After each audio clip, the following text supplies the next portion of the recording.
नमस्कार, मेरा नाम वंदना है और मैं एल्विश यादव के ऊपर जो स्नेक वेनम का केस है, उसके बारे में कुछ डिटेल में डिस्कस करना चाहती हूँ। जैसे कि उन पे इल्ज़ाम लगाया गया है कि वो रेप पार्टी ऑर्गेनाइज़ करते हैं, स्नेक का ज़हर बेचते हैं, बेसिकली कुछ इल्लीगल एक्टिविटीज़ में उनका इन्वॉल्वमेंट है। तो इस चीज़ में कितनी सच्चाई है, मैं उसमें कुछ डिटेल में डिस्कस करना चाहती हूँ, जितनी मुझे नॉलेज है उनकी। तो सबसे पहला पॉइंट, क्या वो पार्टी एल्विश यादव ने ऑर्गेनाइज़ की थी या एल्विश यादव उस दिन उस पार्टी में मौजूद थे या वो प्रॉपर्टी एल्विश यादव की थी जहाँ ये रेप पार्टी ऑर्गेनाइज़ की गई थी? तो इसका जवाब है नहीं, क्योंकि 2 नवंबर को एल्विश यादव अपना बोलेरो गाना प्रमोट करने के लिए मुंबई में थे और बिग बॉस में उन्होंने अपना ये बोलेरो गाना जो है वो प्रमोट किया था। बाकायदा ये एपिसोड एयर भी हुआ है, कोई भी जाके उसे देख सकता है। और ना ही वो प्रॉपर्टी एल्विश यादव की थी और ना ही किसी भी प्रकार का कोई भी लिंक एल्विश यादव का जुड़ता है उस रेप पार्टी से। सिर्फ एक वीडियो है जहाँ पे एल्विश यादव कुछ सांपों के साथ नजर आ रहे हैं और इसी एक पर्टिकुलर वीडियो को हर एक न्यूज़ चैनल वाला रिपीटेडली टेलीकास्ट कर रहा है और उस एक वीडियो का संबंध स्नेक वेनम केस के साथ जोड़ा जा रहा है। तो मैं यही बताना चाहूँगी कि वो जो पर्टिकुलर वीडियो है वो एक गाने की शूटिंग का है, जहाँ पे Elvish Yadav as a artist गए थे। 32 बोर गाने का नाम है। फैजल पुरिया एक सिंगर है जिनका ये गाना है और 8 महीने पहले ये गाना रिलीज़ हुआ था। तो कोई भी जाके इसे सर्च कर सकता है और देख सकता है और उसमें इन साँपों का प्रयोग किया गया था और ये सारे साँप जो है वो लाइसेंस्ड है, जो कि यूज़ किए जा सकते हैं गाने में। और एल्विश यादव ने मजाक मस्ती में उसके साथ कुछ वीडियोस बना लिए और अपने रील्स एंड ब्लॉग पे अपलोड कर दिया था। और उसी पर्टिकुलर वीडियो का संबंध जो है मीडिया वाले स्नेक वेनम केस के साथ जोड़ के सिर्फ वीडियो के बेस पे एल्विश यादव को मीडिया वालों ने तो गिल्टी प्रूफ कर दिया है ऑलरेडी। कोर्ट से पहले मीडिया वालों की नज़रों में वो गिल्टी प्रूफ हो चुके हैं। एज ए फैन हमें तो पता है एल्विश यादव क्या कर सकता है, क्या नहीं कर सकता है।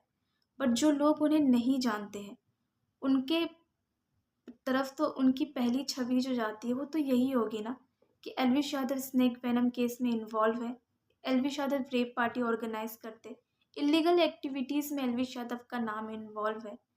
तो एक इंसान की जो इमेज है वो बहुत ज़्यादा हार्म होती है इन सब चीज़ों से। तो आई थिंक मीडिया को थोड़ा केयरफुल होना चाहिए। अगर ये मामला जो है वो कोर्ट में है, तो कोर्ट को ही फैसला देना चाहिए।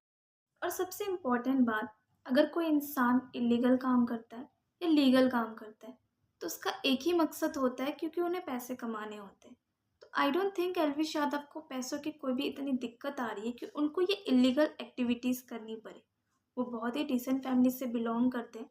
सोशल मीडिया पे उनका बहुत बड़ा फैन बेस है, बहुत बड़े यूट्यूबर है वो। इंस्टाग्राम पे उनके 16 मिलियन से ज़्यादा फॉलोअर्स है। यूट्यूब के मेन चैनल पे उनका 15 मिलियन से ज़्यादा सब्सक्राइबर्स है। ब्लॉग चैनल पे उनके 7 मिलियन से ज़्यादा सब्सक्राइबर है और अभी रिसेंटली उन्होंने बिग बॉस भी जीता है। उनके पास बहुत अच्छे अच्छे प्रोजेक्ट्स हैं जिससे वो बहुत अच्छा खासा अर्न कर रहे हैं। और अगर उन्हें पैसे ही कमाने हैं तो वो अपने इंस्टाग्राम से एक स्टोरी, एक पोस्ट डाल के भी बहुत अच्छा अर्न कर सकते हैं। तो I don't think Elvish Yadav को कोई भी नीड है कि वो ये सारे इलीगल एक्टिविटीज़ करे और पैसे कमाने के लिए स्पेशली। तो ये सब समझ में आता है कि प्रोपेगेंडा है और कुछ भी नहीं है। जस्ट उनको बदनाम करने के लिए ये सारी चीज़ें की जा रही है, उनका नाम खराब करने के लिए। क्योंकि आप सबको पता है एल्विश यादव एक यूथ आइकॉन बन चुके हैं। बहुत ज़्यादा लोग उनसे इन्फ्लुएंस होते हैं।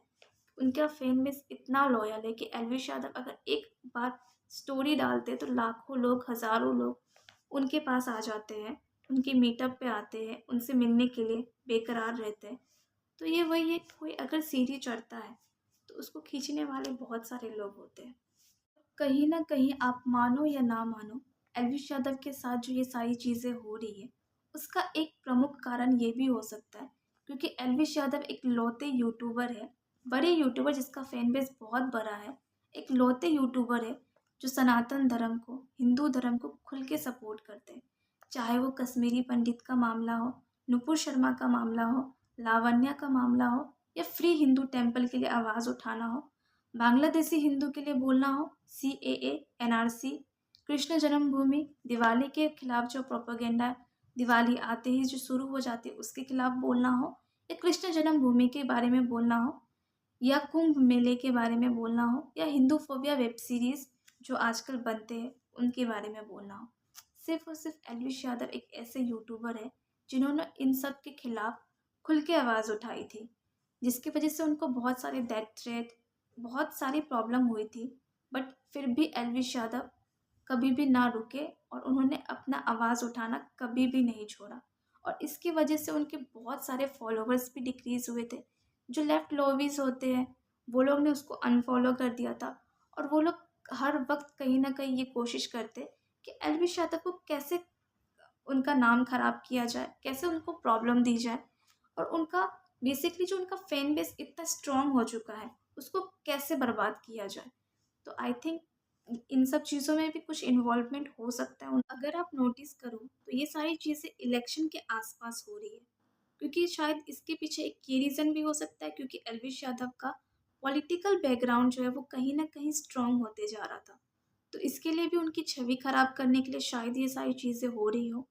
क्योंकि बिना किसी सबूत के सिर्फ और सिर्फ एक एफआईआर, जिसमें एक आदमी, जो लोग पकड़े गए थे उनमें से एक आदमी ने सिर्फ ऐसे ही बोल दिया कि हाँ भाई एलविश यादव भाई ने तुम्हारा नंबर दिया है। तो ऐसे तो कोई भी बोल सकता है सलमान खान ने तुम्हारा नंबर दिया है, शाहरुख खान ने तुम्हारा नंबर दिया है। तो इस बुनियाद पे किसी को अरेस्ट कर लेना, किसी के खिलाफ इतनी ज़्यादा नेगेटिव पीआर करना, नेगेटिव न्यूज़ फैलाना, क्योंकि ये सारी चीज़ें नॉर्मल तो नहीं लगती, किसी न किसी वजह से ही होगी। मुझे जितना लग रहा है कि ये नेगेटिव पीआर करने की पूरी कोशिश की जा रही है। आप लोग भी देख सकते हैं कि 8 महीनों तक एलविश यादव के केस में ना तो कोई अपडेट आती है और ना ही एलविश यादव को इस प्रकार दिखाया जाता है कि उनका कोई इन्वॉल्वमेंट है। और जैसे ही खट्टर साहब सीएम जो है हरियाणा के, वो अपने पद से इस्तीफा देते हैं, उसके बाद अचानक एलविश यादव को संडे को बुलाया जाता है, क्योंकि उन्हें भी पता है कि संडे को कोई ना तो कोर्ट खुला रहता है, ना ही कोई बेल मिलने की आशंका उनको हो। तो उनको बुलाया जाता है और 2 घंटे के अंदर में ही उनका मेडिकल करके उन्हें जेल में दाखिल कर दिया जाता है। जब तक वो कुछ समझ पाते तब तक उन्होंने उनको जेल में डाल दिया। और कहीं न कहीं उनको शायद ये भी पता होगा कि इसके बाद जो है वकीलों की हड़ताल होगी, ताकि और भी ज़्यादा मुश्किल हो जाए एलविश यादव को बेल पाने में। 7 दिन तक वो जेल में रहे और मीडिया ने इतनी सारी नेगेटिव न्यूज़ फैलाई कि एलविश यादव ने तो अपना जुर्म कबूल कर लिया। एलविश यादव ने तो अपना गलती मान लिया है कि उन्होंने ये सारी चीज़ें की है, ये सारी चीज़ें कबूल कर ली है। और इसको इतना ज़्यादा दिखाया कि कोई भी अननोन इंसान जो एलविश यादव को नहीं जानता है, उसको यही लगेगा कि एलविश यादव ही गिल्टी है। और उनकी इमेज इतनी ज़्यादा गंदी करने की कोशिश की गई।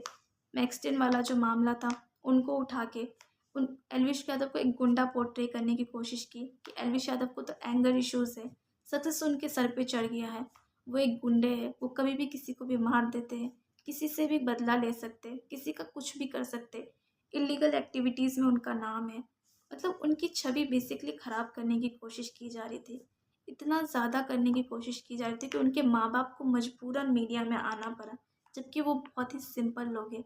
वो ना तो मीडिया में आते हैं, ना ही उनका इन सब चीज़ों से कोई भी लिंक है। वो आते हैं और उन एक बूढ़े माँ-बाप हैं, उनका बच्चा जेल में है, इकलौता बेटा है एल्विश अपने माँ-बाप का, और उनसे इतनी बदतमीज़ी से बात की जाती है। मैं तो सिर्फ़ ये कहती हूँ, चलिए उसका बेटा मुजरिम ही क्यों ना हो, माँ-बाप की तो कोई गलती नहीं है, एटलीस्ट रिस्पेक्टफुली उनसे बात की जाए। कितना कमाता है, क्या करता है? आपको नहीं पता है क्या इन्फ्लुएंसर जो है आजकल के समय में बहुत अच्छा अर्न कर रहे हैं, और वो गुड़गाँव का रेसिडेंस है। गुड़गाँव के लोग वैसे भी बहुत अमीर हैं। उनके घर में 1-2 लग्ज़रियस गाड़ी ऐसे ही पड़ी रहती है गुड़गाँव के हर एक घर में। वो तो भला हो उनके जो लोकल्स है वो उनको सपोर्ट करे, उनका फैन बेस इतना लॉयल है जो उनको सपोर्ट कर रहा है। अदरवाइज़ तो मीडिया ने कोई भी कसर छोड़ी ही नहीं एलिश को बदनाम करने के लिए। यहाँ तक कि एल्विश के माँ-बाप रो रहे थे, फिर भी एक थोड़ा सिम्पैथी होता है कि थोड़ा इज़्ज़त से बात कर ले, थोड़ा एक कंसोल कर ले, एक इंसान रो रहा है आपके सामने तो। बट उनके जो तीखे सवाल है, तीखे, वो एक के बाद एक आए जा रहे थे, और एक नॉर्मल फैमिली से बिलॉन्ग करने वाले इंसान को इतना ज़्यादा मजबूर कर दिया कि वो एक नेशनल टेलीविज़न पे रो रहे थे। फिर भी उन एंकर्स को दया नहीं आ रही थी। तो आई डोंट थिंक वो किस प्रकार के इंसान है। सब कुछ टीआरपी हो गया उन लोग के लिए। आई थिंक इसलिए हमारा जो इंडियन मीडिया है वो 161 पे रैंक करता है पूरे वर्ल्ड में। 181 कंट्रीज़ में 161 पे रैंक करता है हमारा इंडियन मीडिया। तो आई थिंक इंडियन मीडिया को थोड़ा अपने ऊपर काम करना चाहिए।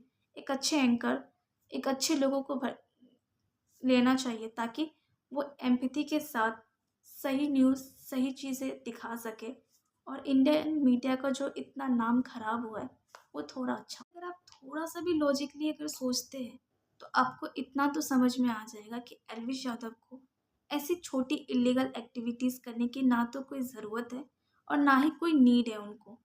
तो अगर आप सोचते हो, समझते हो इन सब चीज़ों के बारे में, तो आपको क्लियरली पता चल जाएगा कि ये एक प्रोपेगेंडा है जो अगेंस्ट एल्विश यादव किया गया है, उनकी छवि खराब करने के लिए।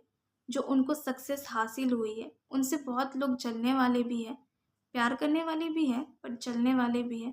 सक्सेस के साथ बहुत सारी चीज़ें आती हैं। आई थिंक एल्विश यादव के साथ कुछ ज़्यादा ही बुरा हो गया, बट एट द एंड मैं यही कहना चाहूँगी कि हमें हमारे जुडिशल सिस्टम पे विश्वास है और हमारा जुडिशल सिस्टम ये कहता है जब तक एक इंसान गिल्टी प्रूव नहीं होता तब तक वो निर्दोष होता है। तो काश ये मीडिया वाले थोड़ा सा अपनी इंसानियत को बरकरार रखे और किसी भी बेगुनाह को ऐसे गिल्टी प्रूव ना करे अपने कोर्ट में, क्योंकि इंडियन मीडिया बहुत बड़ा मीडिया है जिससे बहुत सारे लोग देखते हैं और इन्फ्लुएंस होते हैं और उन्हें लगता है कि कहीं ना कहीं ये जो बोल रहे हैं वो सच है। बट ऐसा नहीं होता हर बार। और अगर ऐसा होता तो हमारी इंडियन मीडिया 161 पे रैंक नहीं कर रही होती। तो मैं यही कहना चाहूँगी, थोड़ा अपने ऊपर काम करें, इंडियन मीडिया पे काम किया जाए और किसी को इतना बदनाम ना करे। इंसान है। अगर ऐसे तो बहुत बातें होती है मेंटल हेल्थ की, कोई किसी को तकलीफ़ ना दो, mental health is very important. तो एल्विश यादव भी इंसान है, उसकी भी मेंटल हेल्थ है। तो प्लीज़ उसको इतना ख़राब ना किया जाए कि वो मजबूरन किसी गलत स्टेप ना ले ले। वैसे वो बहुत स्ट्रॉन्ग है, एल्विश आर्मी उससे बहुत प्यार करते, उनके परिवार उनसे बहुत प्यार करते, उनके दोस्त उनसे बहुत प्यार करते हैं, बहुत स्ट्रॉन्ग है। एंड भगवान की कृपा रहेगी तो सब कुछ ठीक ही होगा और हमें हमारे जुडिशल सिस्टम पे विश्वास है कि वो जो भी करेगी सही करेगी। Thank you.